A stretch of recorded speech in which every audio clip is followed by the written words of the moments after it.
Hello again, this is Kimberly Q, and I'm at Sundance 2019, and we are here at the midnight screening of Wounds, starring Armie Hammer. We have the cast and crew coming down in just a moment. Tell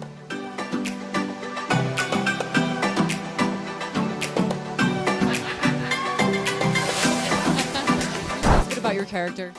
Yeah, I play Will. He's a bartender who works a dead-end job with a dead-end life and really isn't invested or cares about anything. And he, almost by accident, he interacts with some darkness in the world, and it starts to send his life in a really downward spiral. And what would you say the technology aspect of it is? I know it has something to do with text messages or something like that. Yeah, I mean, you'd have to. Well, he basically finds a cell phone in a bar that he's working in, and he wants to return it to the rightful owner, and looks through the phone and finds some really gnarly shit, and it affects him in a way that just sends his life out of control. Hey, well, what can you tell us one more thing? Why did you decide to do this movie? I wanted to work with that guy. I wanted to work with Babak Anvari. Babak Anvari. I said his name wrong the entire shoot, and he didn't tell me until the last day. But yeah, I wanted to work with him. Okay, well, thank you, and have a great night tonight. Thanks so much. Thank you. Wounds is about Armie's character sort of in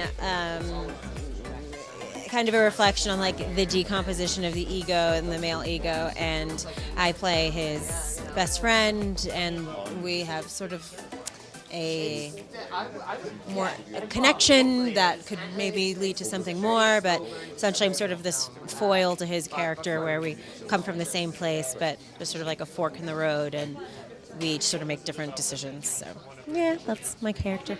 Very cool. And what was it that made you decide that you would like to do this film? I watched a film that Babak did here, which premiered at Sundance 2 years ago, called Under the Shadow, that I adored, and I made me very excited to work with him, and just sort of human psychology interested me in this film. Hey, buddy. Okay, wonderful.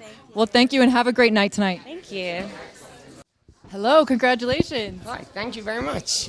I'm Kimberly with the Red Booth Show. Nice to meet you, Kimberly. Nice to be here, and congratulations on coming back. This is your second film at Sundance? Second film at Sundance and second film, period. Yeah, yeah. Wow, amazing. Thank you. Well, what would you say is like the main sort of concept that this film is based on?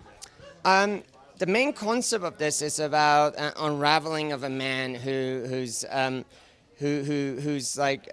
affable, who's very charming, but he has all the the sort of like the traits that we call kind of like healthy dose of toxic masculinity, but it doesn't recognize that, and then his unraveling, and that's the thing that resonated with me, and that's why I wanted to do this project. Yeah. And when you first read this story, did you work with the writer as well throughout the process, or did he just come to you with it?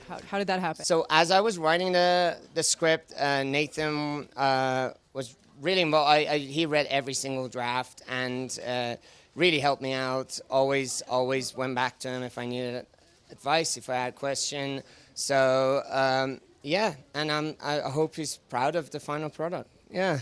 Very exciting. Thank you, and congratulations. Thanks for having me. Yeah. And what was it that inspired you to write this story? The story, it's the original title is The Visible Filth. I was just. It's actually a complicated question. I've always been fascinated with characters who are kind of hiding this kind of a chasm of darkness inside themselves, and I'm intrigued by flawed characters. And Will on the outside, I knew a lot of people like him when I tended bar myself. Yeah, and I've always been intrigued by people who present this very kind of confident and sort of like a clean-cut exterior, but who are just sort of collapsing, inside, probably through their own lack of self-awareness. And it just kind of went on from there. That's amazing. And did you first come up with it because somebody mentioned it, or how did you first think, I need to write a story about this? I'd written several stories. I had a book out, and I hadn't really explored my own experience tending bar in that world and the characters in that world. And so it just felt like it just felt like it would be fun to do. It felt like it would be easy to do. It wasn't. It took a long time. I thought. How long did it take? Like 6 months to write, which is, I thought it would be a fast write, and it turned out not to be. But yeah, I just wanted to explore those characters in that setting. Well, I'm very excited for you, and I hope you really enjoy the premiere tonight. Thanks so much. Thank you.